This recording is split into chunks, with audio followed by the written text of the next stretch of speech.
we'll take the opportunity to ask several questions. I'm informed that several of our colleagues are finishing up a Commerce Committee hearing and will join us shortly. But Dr. LaPlante, one of the current issues we have is the defense industrial base. Several factors I've observed. One is there's been a massive consolidation of the defense industrial base so that several different competitors no longer exist, and so ideas aren't as forthcoming, and that affects price in addition. Also, when you get down to the subcontracting level, you have issues of quality and also the perennial issue of cyber. In undersea warfare, we've provided resources for that industrial base to begin to look down at their subcontractors. But can you just generally characterize what the challenges are with the industrial base? Yes, Senator. To start with, as you pointed out, the consolidation. I think, Senator, we've all seen the charts going back to the 90s where you had the Last Supper and then all these defense companies, and it's just whittled down to where we are today. Now, why is that not good? Because we need competition. Why do we need competition? Because that's how you drive innovation and speed. So it's very, very important that we have a robust and healthy industrial base. As far as the suppliers go, I think we need to continue to put pressure on the primes to know their supply chain, know it 3 or 4 tiers down. One of the challenges there is a legal term called contract privity, where sometimes the prime is not allowed to know maybe 3rd or 4th levels down. There are ways around that. There are tools that you can use using open source software as well as AI to really make the primes understand their subs and know where their critical failures and critical point of failures are. Well, thank you very much. Mr. Raven, the Navy is still striving, as so many elements in the Department of Defense, to achieve a clean audit opinion. Can you tell us how you might be able to accelerate that process and get to the clean audit?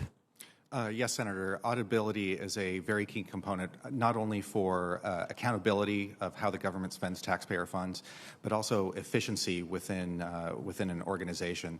And so I understand that the Marine Corps is closing in on a clean audit within the next couple of years. I want to understand where they've made progress and also take a closer look at where the Navy is and what obstacles there are to achieving that clean audit.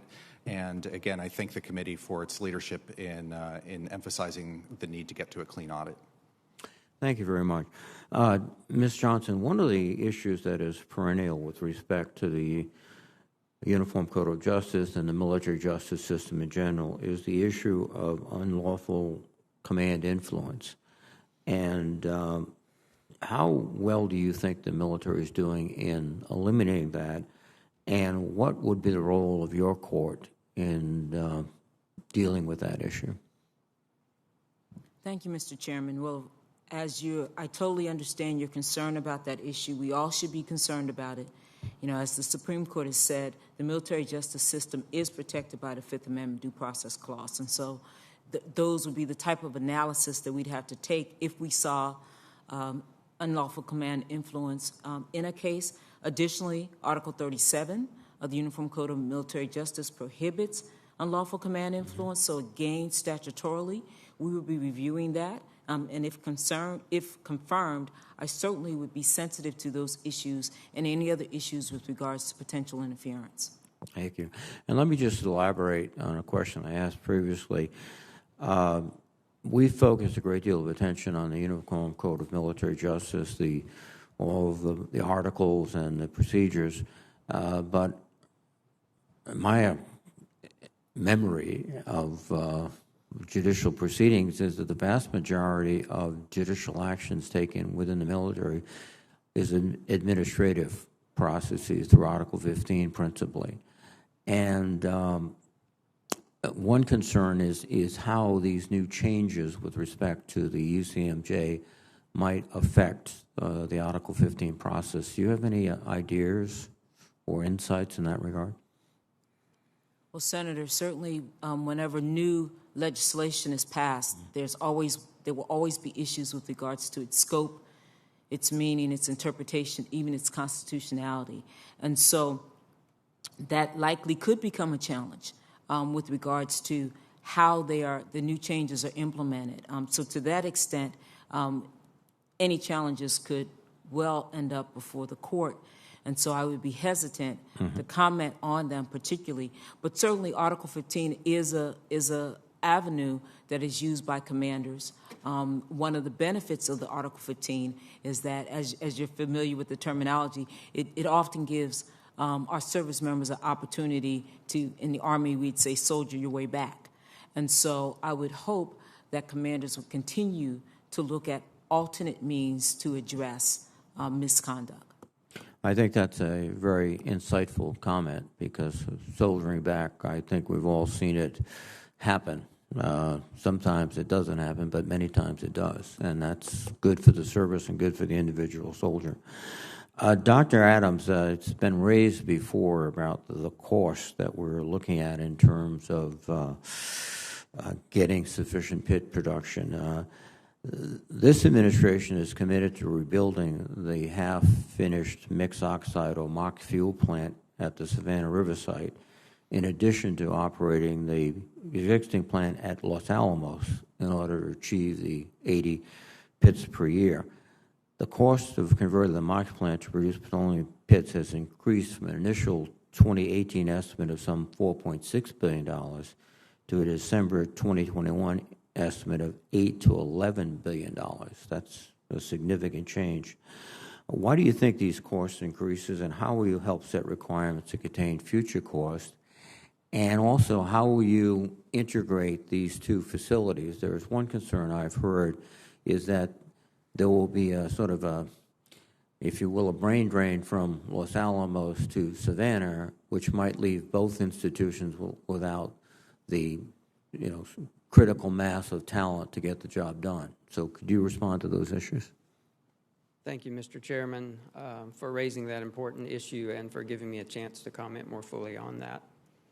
So first of all, let me say that while I have stated that I do not think we'll be making 80 pits per year by 2030 on our current path, I do firmly believe that if we stay on our current path, we will make 80 pits per year, with more than 30 per year at Los Alamos and more than 50 per year at Savannah River. I just cannot tell you exactly when the Savannah River production will come online.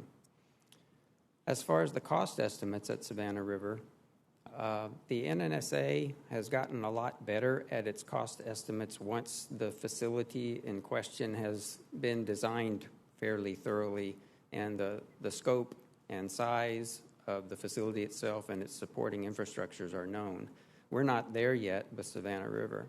So the question is, why are our early estimates, why are the NNSA early estimates so low in general compared to the more realistic estimates that come out later? This is a question that I intend to pursue vigorously if I'm confirmed. I've had some conversations about this already. I believe there is a way to make them better. It is difficult, let me say, to do a cost estimate on a facility that hasn't been designed yet. So I kind of cut people a little bit of slack there. Nevertheless, we've got to do a lot better. And could you comment on the potential for a brain drain of moving people from Los Alamos? I mean, I could see someone who's spent a career there and just for personal reasons, even though the job's still challenging, deciding he or she does not want to go from the deserts of New Mexico to the coast of South Carolina. Yes, thank you for reminding me of that question, Senator. That was a concern that I had also early on. What I've seen actually happen is a win-win situation that's in progress right now, in that Savannah River employees are coming to Los Alamos to not only learn the business of pit production, but also to help out at Los Alamos with pit production. In a closed session sometime, we could talk about some of the specifics where the people from Savannah River have pitched in and made a significant difference in a positive way at Los Alamos. Well, thank you very much, Dr. Adams.